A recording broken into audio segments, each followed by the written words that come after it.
আসসালামু আলাইকুম। এই ভিডিওটা এই সময় বানানোর কোনো প্রয়োজনীয়তা ছিল না, বাট এখনকার সময় একটা কনফিউশন তৈরি হওয়ার কারণে সেই কনফিউশন ক্লিয়ার করার জন্য একটা শর্ট ভিডিওর মতোই বলা যায়, যেটা নিয়ে আসতে হয়েছে। গ্যালাক্সি S21 FE ফোনটা আমরা ঢালাওভাবে রেকমেন্ড করেছি, ইভেন দা এখন পর্যন্ত করছি, যেখানে কিনা গ্যালাক্সি A54 ফোনটা মেন বিষয় হচ্ছে ওই দাম অনুযায়ী ওই ফোনটা পারফরমেন্স ওয়াইজ মোটেও ওর্দি না। কেননা 40-45 হাজার টাকা দামের একটা ফোন থেকে এই ধরনের পারফরমেন্স পাওয়া যাচ্ছে, যেটা কিনা গ্যালাক্সি A54 এর মধ্যে আছে। ওটা যদি একটা কলকমের প্রসেসর দিয়ে আসতো, মিড রেঞ্জ ক্যাটাগরির প্রসেসর, সেই ক্ষেত্রেও রেকমেন্ডেড ফোন থাকতো, যেটা কিনা গ্যালাক্সি A34 এর মধ্যে দিয়েছিল। বাট A54টা ওই জিনিসটা ফুলফিল করতে না পারায় গ্যালাক্সি S21 FEর উপর আরও বেশি প্রেশার পড়ছে। যদিও এটা একটা পুরনো ফোন, কিন্তু দিন শেষে মানুষজনের এই ফোনটাই নিতে হচ্ছে, এছাড়া কোনো অপশন নাই।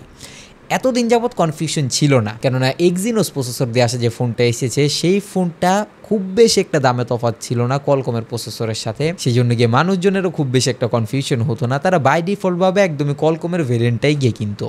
কিন্তু এখনকার সময় কনফিউশন কী হয়েছে, মিনিমাম 10 থেকে 12 হাজার টাকার একটা প্রাইস গ্যাপ হয়ে গেছে গ্যালাক্সি S21 FEর কলকমের ভেরিয়েন্ট, মানে স্ন্যাপড্রাগন প্রসেসর দিয়ে আসা ফোনটার সাথে স্যামসাংয়েরই এক্সিনোস প্রসেসর দিয়ে আসা ফোনটার মধ্যে। এক্সিনোস প্রসেসর দিয়ে আসা যে ফোনটা এসেছে সেটা ইন্ডিয়ান ভেরিয়েন্ট অ্যাকচুয়ালি। এখন বাংলাদেশের মধ্যে এটা সাপ্লাই অনেক বেশি, এবং ইন্ডিয়াতে এই ফোনটার দাম 30,000 রুপিজে আসার পর থেকেই এই সময়ে এসে বাংলাদেশের মধ্যে এই ফোনটার একটা প্রাইস ড্রপ দেখা গেল, যেটা কিনা অ্যারাউন্ড বাংলাদেশের মধ্যে এখনকার সময় 42 কিংবা 41 হাজার টাকার মধ্যে পাওয়া যাচ্ছে। সেই জিনিসটাই আজ থেকে প্রায় 1-2 সপ্তাহ আগে অ্যারাউন্ড 48 কিংবা 47 হাজার টাকার মতো ছিল। এখন ওই সময় 3-4 হাজার টাকা প্রাইস ডিফারেন্সেস হওয়ার কারণে মানুষ কলকমের প্রসেসর দিয়ে আসা ফোনটাই নিত। বাট এখনকার সময় এই দাম কমা নিয়ে অনেকেই ভাবছে যে এই ফোনটা কিনবে কিনা, যেহেতু 10 থেকে 12 হাজার টাকার গ্যাপটা অনেক বড় একটা গ্যাপ। সেই ক্ষেত্রে অ্যাওয়ারনেসের জন্য আমি বলছি যে অ্যাকচুয়ালি এক্সিনোস প্রসেসর দিয়ে আসা যে ফোনটা আছে ওটা ভুলেও নিয়েন না, কারণ ওই 10 হাজার টাকা বাঁচাইতে গিয়ে অনেক জিনিস কম্প্রোমাইজ করতে হইব। ফর এক্সাম্পল, শুরুতে আসি ব্যাটারি ব্যাকআপের ঝামেলাটা। আপনি হিটিং ইস্যুটা সামলা নিতে পারলেও ব্যাটারি ব্যাকআপের ঝামেলাটা মোটেও সামলাইতে পারবেন না, যেখানে কিনা এই এক্সিনোসের প্রসেসর দিয়ে আসা যে ফোনটা, সেটার মধ্যে ব্যাটারি ড্রেন ইস্যু হেভিলি দেখা যাচ্ছে।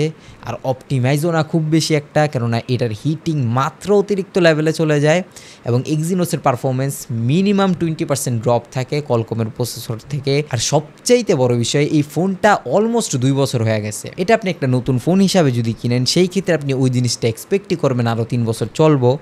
বাট এক্সিনোসের প্রসেসর দিয়ে আসা যে ফোনটা আপনি 40 কিংবা 42 হাজার টাকায় কিনবেন ভাবছেন, সেটা এত পুরনো ফোন, সেই ফোনটা আরও 3 বছর আপনাকে সার্ভিস দিতে পারবে কি না, এটা নিয়েও একটা বড় কোশ্চেন আছে। আর সবচাইতে বড় বিষয়, সার্ভিস দিলেও কতটুকুই বা ভ্যালু ফর মানি ডিল হবে। কলকমের প্রসেসরের ফোনগুলোর উপরে এখন পর্যন্ত রিস্ক নেওয়া যায়, এবং স্যামসাংয়ের ফোনগুলোর মধ্যে যেগুলো কিনা কলকমের প্রসেসর দিয়ে আসে, সেগুলোর পারফরমেন্স লম্বা সময় পর্যন্ত আমরা ভালো থাকতে দেখছি। এরকম না যে ওটা সে 3-4 বছরের মধ্যে ওটা একদমই ফালা দেওয়ার মতো হয়ে যায়, সেগুলো ইউজেবল থাকে। বাট এক্সিনোসের প্রসেসর দিয়ে ভাই যেগুলো আসে না, ওগুলোর ক্যামেরা পারফরমেন্স ভালো থাকে না, এই হিটিং ইস্যুটাও কখনো সমাধান হয়। আর ব্যাটারি ব্যাকআপের ঝামেলাটা তো সারা জীবনই ভুগতে লাগে। তাই এই 10 হাজার টাকা বাঁচাইতে গিয়া পরবর্তীতে লম্বা সময়ের প্যারেশানি না নেওয়ার থেকে, যদি ভাই আপনার বাজেট কম থাকে, সেই ক্ষেত্রে এই বাজেট ক্যাটাগরির মধ্যে অন্য ফোন ট্রাই করতে পারেন। অ্যারাউন্ড মিড রেঞ্জ বাজেটের যে ধরনের ফোনগুলো আছে সেগুলি, আর একটু ওয়েট করুন। গ্যালাক্সি S23 FE আসবে, নাথিং ফোন 2 আসবে, সেগুলো হয়তো অ্যারাউন্ড এই বাজেটের মধ্যে পাওয়া যাবে, সেই ক্ষেত্রে ওই ফোনগুলো নিতে পারেন। আর যদি S21 FE কিনেন, সেই ক্ষেত্রে কলকমের ভেরিয়েন্টের ফোনটাই রেকমেন্ডেড থাকবে। এক্সিনোসের প্রসেসর দিয়ে আসা যে ফোনটা আছে ওটা ভুলেও নিয়েন না, সারাক্ষণ প্যারাত থাকতে লাগবো। I'll catch you guys in the next video. আল্লাহ হাফেজ।